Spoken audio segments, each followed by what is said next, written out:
Hello students, स्वागत है आप सबों का हमारे यूट्यूब चैनल में। मैं हूं आदित्य कुमार झा आप सबों के साथ। और आज नेताजी सुभाष चंद्र बोस पर है ना खास बात लेकर के हम आपके बीच हैं। आज हमें देखना है कि नेताजी सुभाष चंद्र बोस ने देश के स्वतंत्रता आंदोलन में किस प्रकार अपना योगदान दिया, है ना। तो आज इन सारी बातों को हम लोग देखेंगे, ठीक है। तो हमने बोर्ड पर लिखा हुआ है नेताजी सुभाष चंद्र बोस। जन्म आप देख सकते हैं 23 जनवरी 1897 को इनका जन्म, और कहाँ हुआ था, जन्म स्थान है कटक, जो कि उड़ीसा में, ठीक है। तो मैं आपको बता दूं कि नेताजी सुभाष चंद्र बोस जो थे वो कटक से थे, और इनके पिता का नाम जानकीनाथ बोस, माँ प्रभावती देवी। और बचपन में इनकी शिक्षा कटक में ही हुई थी, कॉलेजिएट स्कूल में हुई थी। और उच्च शिक्षा के लिए जो है सो ये चले गए प्रेसिडेंसी कॉलेज कलकत्ता, ठीक है। तो प्रेसिडेंसी कॉलेज में जो है सो इनकी शिक्षा दीक्षा हो रही थी। बचपन से ही जो है सो क्या कहते हैं, जोशीले स्वभाव के, क्रांतिकारी स्वभाव के थे। और क्या कहते हैं, ये गलत का विरोध हमेशा करते थे। प्रेसिडेंसी कॉलेज में इन्होंने क्या देखा कि वहाँ पर जो अंग्रेज प्रोफेसर थे वो भारतीय छात्रों पर जुल्म ढाते थे, अत्याचार किया करते थे, है ना। अकारण बिना मतलब के भारतीय छात्रों पर प्रहार करना, उनको मारना, पीटना, माथा फोड़ना, इस तरह की कार्रवाई वो लोग कर देते थे, जो इन्हें जो है सो बर्दाश्त नहीं होता था। इनका खून खौल उठता था। एक बार की बात है कि एक छात्र को इसी तरह किसी अंग्रेज प्रोफेसर ने बेरहमी से पीट दिया। तो जब बेरहमी से पीट दिया तो इन्हें रहा नहीं गया, और इन्होंने जो है सो जोरदार ढंग से विरोध किया, और उस प्रोफेसर के खिलाफ उस कॉलेज के प्रिंसिपल, प्रेसिडेंसी कॉलेज के प्रिंसिपल को जो है सो कंप्लेन किया कि इस प्रोफेसर के द्वारा ऐसा ऐसा हरकत भारतीय छात्रों के साथ किया गया है। तो उस पर प्रिंसिपल, कॉलेज के प्रिंसिपल ने भी उस पर एक्शन लिया, और उस प्रोफेसर को सार्वजनिक रूप से सबों के सामने छात्र से माफ़ी मांगने के लिए कहा। और दबाव इतना बढ़ा कि उस प्रोफेसर को माफ़ी मांगनी पड़ी। और एक वो तो हो गया, माफ़ी मांग ली, लेकिन दोबारा उसी प्रोफेसर ने इसी तरह की एक और घटना को पुनः अंजाम दिया कि भारतीय छात्र को फिर से पीटा गया। पुनः सुभाष चंद्र बोस का खून उबल पड़ा, और उन्होंने जो है सो जो भारतीय छात्र थे वो सारे सुभाष चंद्र बोस के नेतृत्व में संगठित थे, हो गए थे। तो एक तरह से कहिए कि जमकर जो है सो उस प्रोफेसर को, है ना, पीटा गया भारतीय छात्रों के द्वारा। और यह बात फैल गई, और फैल गई तो इसका परिणाम ये हुआ कि सुभाष चंद्र बोस को उस कॉलेज से निष्कासित कर दिया गया। कॉलेज से निष्कासित कर दिया गया। बाद में की जो शिक्षा दीक्षा थी फिर नेक्स्ट कॉलेज में हुई, लेकिन उनके माता पिता की, चूँकि बचपन से ही बहुत ही मेधावी थे, जोशीले थे, लेकिन मेधावी बहुत थे, प्रतिभा के धनी थे। माता पिता की इच्छा थी कि ये जो है सो ICS करे, है ना। तो उस समय इंडियन सिविल सर्विसेज में भारतीयों का होना बहुत बड़ी बात होती थी, साधारण बात नहीं होती थी, ठीक है ना। तो माता पिता की इच्छा के अनुरूप इन्होंने जो है सो ICS की तैयारी के लिए, बल्कि इनको कहिए कि इनको भेज दिया गया इंग्लैंड, वहाँ कैम्ब्रिज विश्वविद्यालय में इन्होंने दाखिला लिया और इसकी तैयारी शुरू कर दी। आप यह देखें कि जो तैयारी में दूसरों को वर्षों लगते हैं, ICS की तैयारी में इन्होंने मात्र 4 महीने में उस कोर्स को पूरा किया, और इसके बाद ये ICS की परीक्षा में बैठे। और ये सिर्फ सफल नहीं हुए, बल्कि उस ICS की परीक्षा में इन्होंने 4th रैंक लाया, 4था स्थान प्राप्त किया। और इस सफलता को देखकर अंग्रेज तक दांतों के लिए उंगली दबा कर रह गए। उनके आश्चर्य का ठिकाना नहीं रहा कि एक भारतीय जो है सो ICS की परीक्षा में 4था रैंक कैसे ले आई। ये उनकी प्रतिभा थी, एक विलक्षण प्रतिभा थी, है ना। यानी ब्रेन से काफ़ी जीनियस जो है सो हुआ करते थे। लेकिन उन दिनों राजनीतिक भारत में राजनीतिक गतिविधि तेज हो गई थी, 1921 की बात है ना। तो इनको जब ये समाचार मिला भारतीय राजनीतिक गतिविधियों का, तो इन्होंने जो है सो ICS की नौकरी छोड़ दी। वैसे भी अंग्रेजों के अंदर रहकर उनके आदेश का पालन करना, उनका कार्य करना, है ना, इनके गले नहीं उतरता था। इसलिए इन्होंने जो है सो ICS की नौकरी त्याग दी, उसको लात मार दिया और आगे भारतीय स्वतंत्रता आंदोलन जो यहाँ चल रहा था, इससे ये आकर के जुड़ गए। ठीक है, तो भारतीय राष्ट्रीय कांग्रेस को इन्होंने ज्वाइन कर लिया। महात्मा गांधी का बहुत सम्मान करते थे ये, है ना, और भारतीय राष्ट्रीय कांग्रेस के साथ मिल करके स्वतंत्रता आंदोलन में ये कार्य करने लगे। और आगे चलकर, हालांकि देखिए एक बात और है कि महात्मा गांधी के विचार और सुभाष चंद्र बोस दोनों के विचार आपस में मिलते नहीं थे। क्योंकि सुभाष चंद्र बोस जो थे वो एक क्रांतिकारी स्वभाव के थे, एक जोशीले नेता थे, जबकि महात्मा गांधी उदारवादी थे, है ना, अहिंसात्मक प्रवृत्ति के थे। उनका था कि ठीक है आंदोलन करेंगे नहीं, लेकिन हमारा तरीका अहिंसात्मक होगा। जबकि ये विपरीत स्वभाव के, है ना, बचपन से ही थे, इसलिए दोनों का तालमेल सही होता नहीं था। ठीक है, खैर जो भी हो, लेकिन लक्ष्य दोनों का एक ही था, भारत की आज़ादी। दोनों ही चाहते थे कि अंग्रेज यहाँ से चले जाए।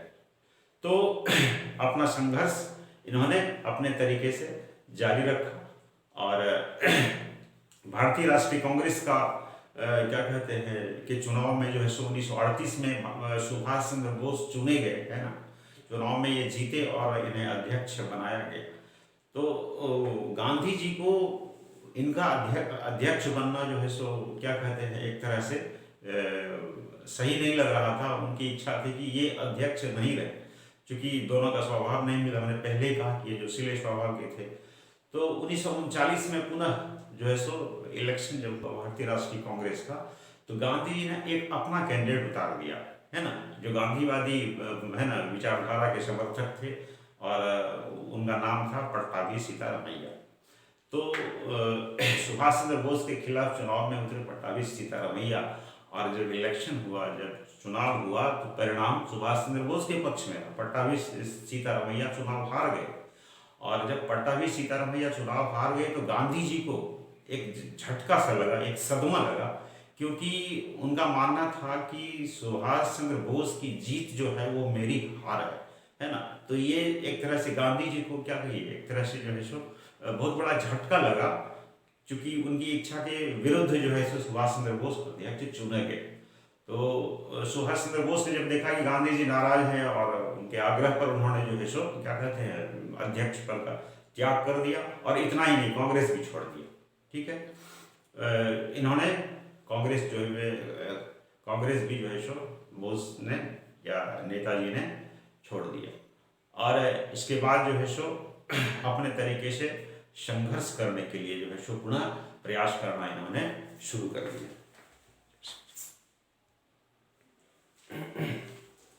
तो इन्होंने भारतीय राष्ट्रीय कांग्रेस छोड़ दिया, और ये समय था जब द्वितीय विश्व युद्ध शुरू हो चुका था। आपको पता है द्वितीय विश्व युद्ध 1939 लेकर 1945 तक चला था। तो इनके मन में एक विचार आया कि यदि अंग्रेजों को भारत से खदेड़ना है तो क्यों नहीं अंग्रेजों के दुश्मन से हाथ मिला लिया जाए, क्योंकि दुश्मन का जो दुश्मन होता है वो दोस्त हो सकता है, वो हमारी सहायता करेगा। और यह विचार करके इन्होंने जो है सो अपनी रणनीति बनानी शुरू कर दी। जब भारतीय राष्ट्रीय कांग्रेस को इन्होंने छोड़ा तो अंग्रेज भी इनके पीछे पड़ गए, और इनको 11 बार इनको जेल जाना पड़ा। सुभाष चंद्र बोस को इनको इनके घर में ही नजरबंद कर दिया गया, और इनके ऊपर क्या कहते हैं जासूस लगा दिया गया, इनकी सारी गतिविधि को देखने के लिए। लेकिन सुभाष चंद्र बोस भी जो है हमने पहले ही कहा कि काफ़ी जीनियस ब्रेन के थे, और अंग्रेजों से नज़र बचा के अपने इनके एक भाई थे शिशिर बोस, उनकी सहायता से वो वहाँ से निकल गए। उतनी कड़ी पहरेदारी के बावजूद भी जो है वो यहाँ से भाग निकले, और अफगानिस्तान होते हुए, है ना, अफगानिस्तान होते हुए सोवियत संघ, और वहाँ से फिर अल्टीमेटली पहुँच गए वो जर्मनी। ठीक है। तो जर्मनी में जो है सो उनका था कि हमको, चूंकि जर्मनी जापान सब जो है सो ये क्या कहते हैं ब्रिटेन के विरोधी थे, तो इनका मानना था कि वहाँ पर जाकर हमें सहायता मिलेगी और फिर हम जो है सो अपनी रणनीति वहाँ पर बनाएंगे और फिर हम अंग्रेजों से लड़ेंगे। तो पहुँच गए जर्मनी, और जर्मनी में जो है सो ये मिले हिटलर से, और हिटलर से मिले और वहाँ पर उन्होंने अपनी रणनीति भी बनाई। ठीक है।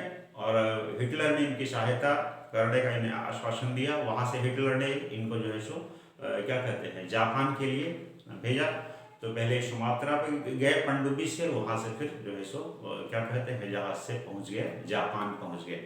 जापान में यहाँ वहाँ जब गए तो वहाँ जो युद्ध बंदी वहाँ की सरकार से मिले, जो युद्ध बंदी थे वहाँ पर उनको सुभाष चंद्र बोस के कहने पर उनको छोड़ा गया।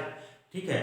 और जो है सो आज़ाद हिंद फौज जो है, तो एक नाम था उसका कैप्टन मोहन सिंह। वो कैप्टन मोहन सिंह के द्वारा एक आज़ाद हिंद फौज का गठन 1942 21 अक्टूबर 1942 को किया गया था। और उसका उसके जो नेता थे, आज़ाद हिंद फौज के जो नेता थे, नाम था रासबिहारी बोस। तो वहाँ पर पहुंचकर उन्होंने जो है सो क्या कहते हैं आज़ाद हिंद फौज का कमान अपने हाथ में ले लिया। और जो भी युद्धबंदी जिसको इन्होंने है ना छुड़वाया, सबों को आज़ाद हिंद फौज में शामिल किया गया, और सारे जो है सो क्या कहते हैं आज़ाद हिंद फौज के सैनिक बन गए, बल्कि एक सशस्त्र सैनिक बन गए। और आपको पता होना चाहिए कि आज़ाद हिंद फौज में 85,000 सैनिक थे। इतना ही नहीं, सुभाष चंद्र बोस ने वहाँ पर एक रानी झांसी रेजिमेंट का भी गठन किया। और इस रेजिमेंट में जो है सो नाम था लक्ष्मी सहगल, उसको जो है सो कैप्टन बनाया गया। ठीक है। तो इतना कार्य होने के बाद सुभाष चंद्र बोस ने जो है सो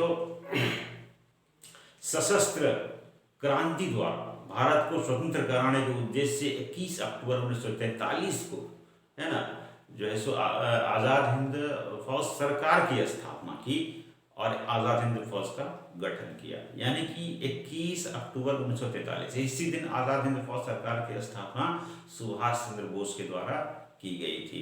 इस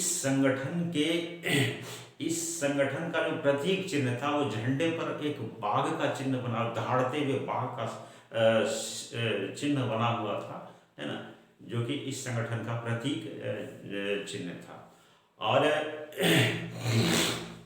नेताजी अपनी आज़ाद हिंद फौज के साथ 4 जुलाई 1944 को ठीक है बर्मा पहुंचे, और यहीं पर उन्होंने जो है नारा दिया था कि तुम मुझे खून दो मैं तुम्हें आज़ादी दूंगा। और 18 अगस्त 1945 को जो है सो ये टोक्यो जो है सो जा रहे थे, और ताइवान के समीप जो है विमान से जा रहे थे, ताइवान के पास जो है सो क्या कहते हैं इनका जो विमान था वो दुर्घटनाग्रस्त हो गया, और ऐसा माना जाता है कि उनकी मृत्यु हो गई। लेकिन चूंकि इनका कोई शव नहीं मिला, अभी तक ये साक्ष्य इनके बारे में कुछ मिल नहीं सका है।